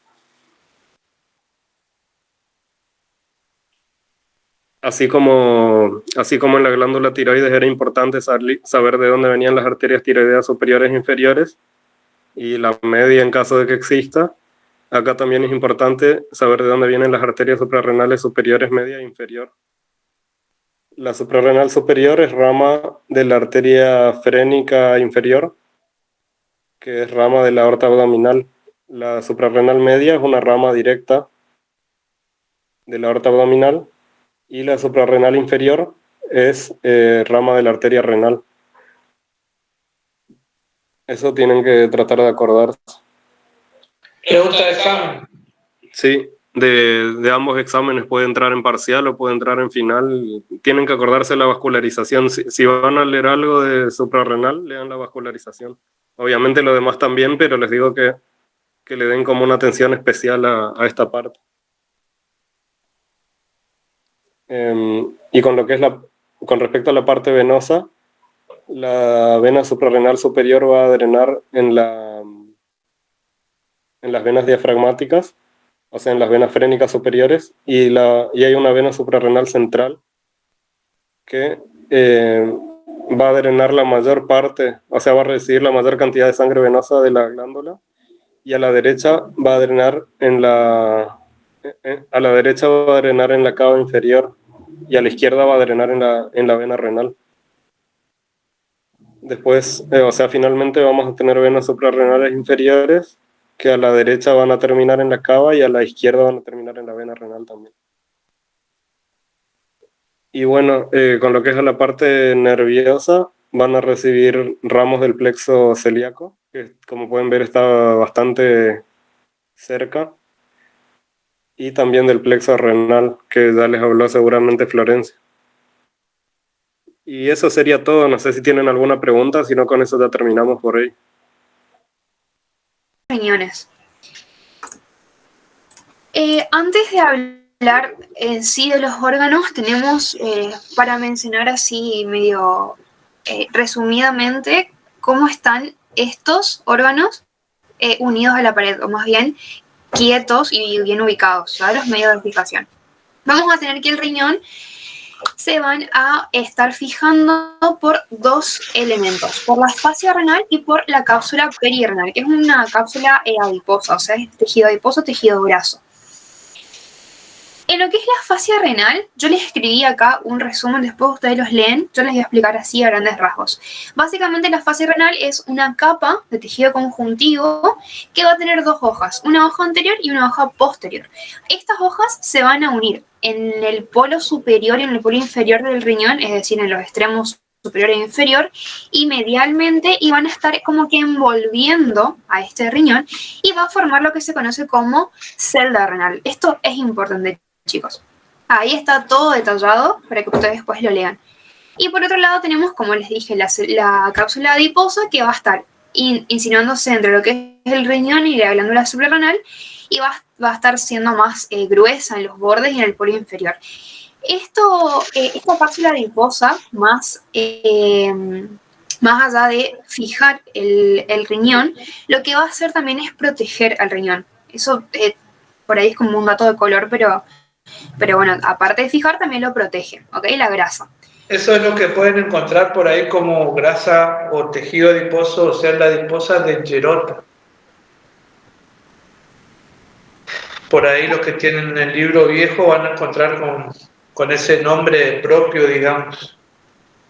Así Sí, como la cápsula de Gleason, claro, en el hígado, está Gerota en los riñones. Yo no quise poner como ahora piden nomenclatura internacional y nueva. Por eso hago la salvedad del comentario.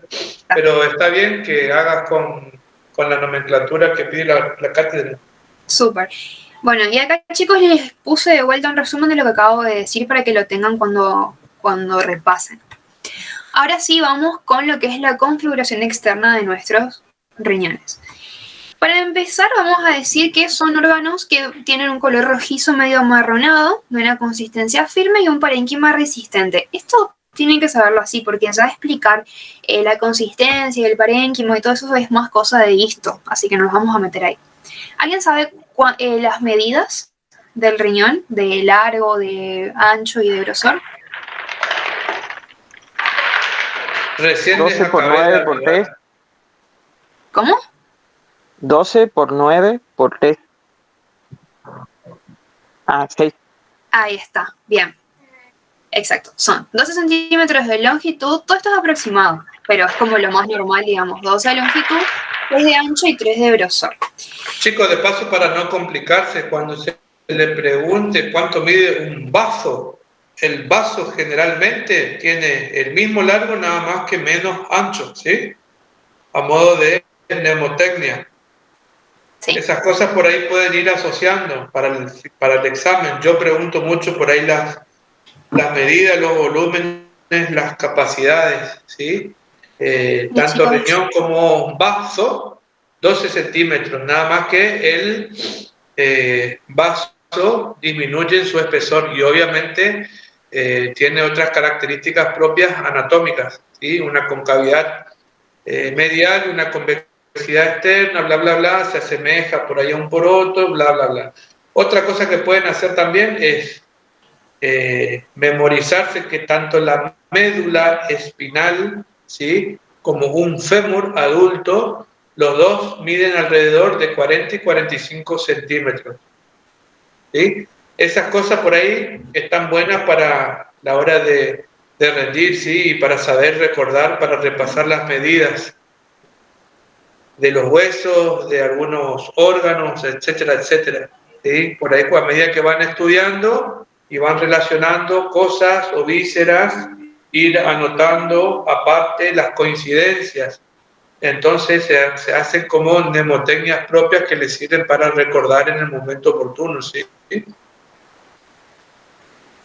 Bien, bueno.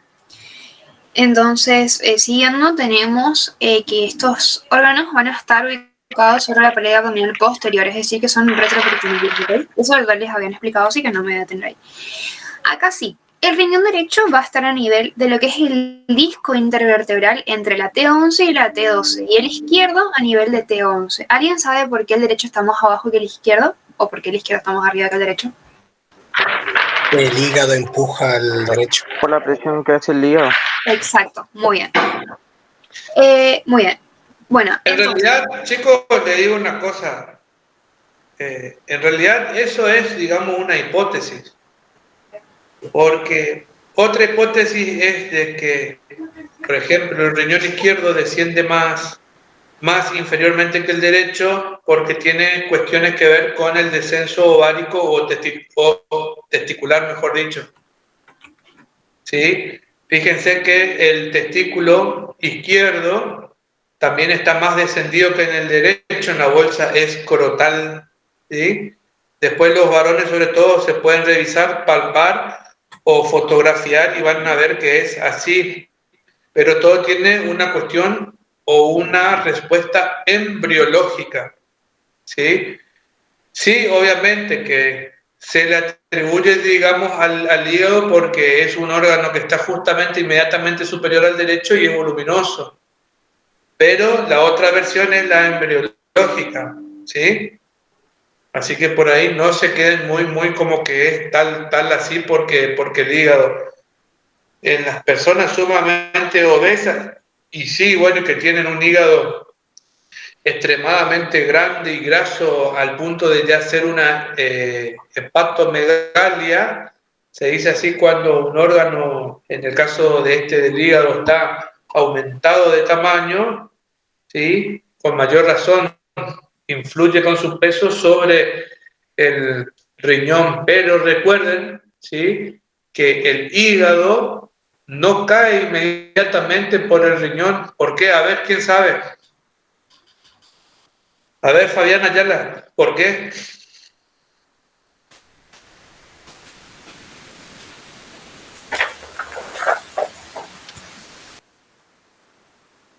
No, doctor, no me acuerdo. Vos, Ariel Báez, ¿por qué yo te puedo decir que es más, digamos, por una cuestión embriológica que por el peso del hígado?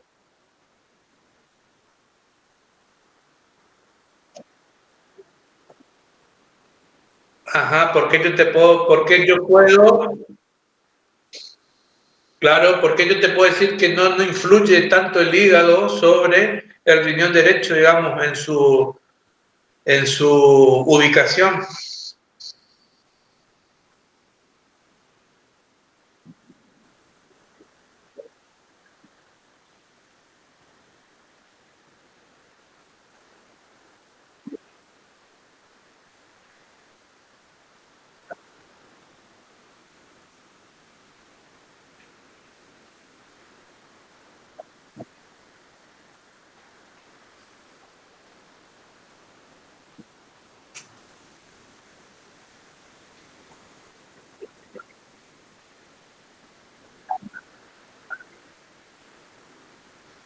Porque supuestamente la hipótesis... ¿Cómo?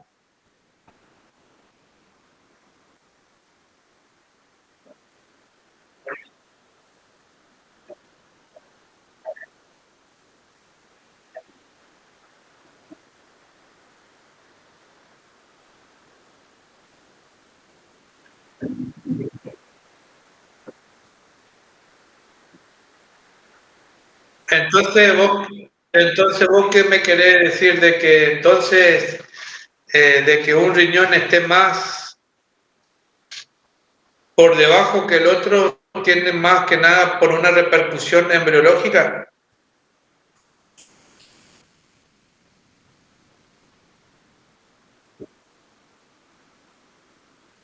Bueno, ponerle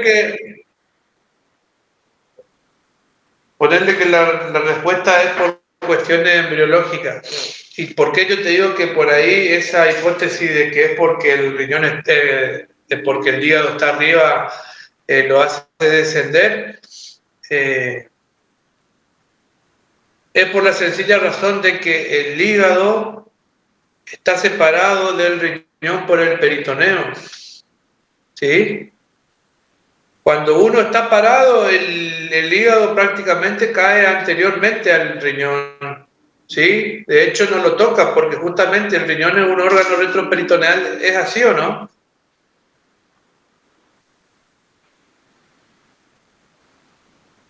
¿Me están siguiendo? Ariel, ¿me seguía lo que estoy tratando de llegar? Ahora, la forma que uno puede entender de que cae el peso sobre el riñón es haciéndose la idea de que uno tiene un hígado muy grande y que está en decúbito dorsal, o sea, acostado boca arriba.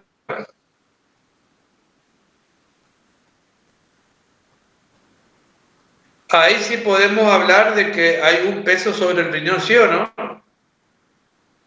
Se van ubicando, chicos. Lo importante que es saber la anatomía, o sea, posición anatómica sobre todo.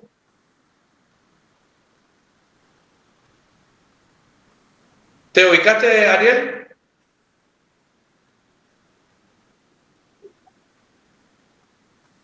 ¿Y vos, Fabián Ayala? Sí, Doc. Sí. Usted dice, Doc, porque el riñón al estar en la parte posterior, el hígado lo va a estar presionando. Y en gran parte no. ¿O a vos te parece que aún así el hígado ejerce presión sobre el riñón?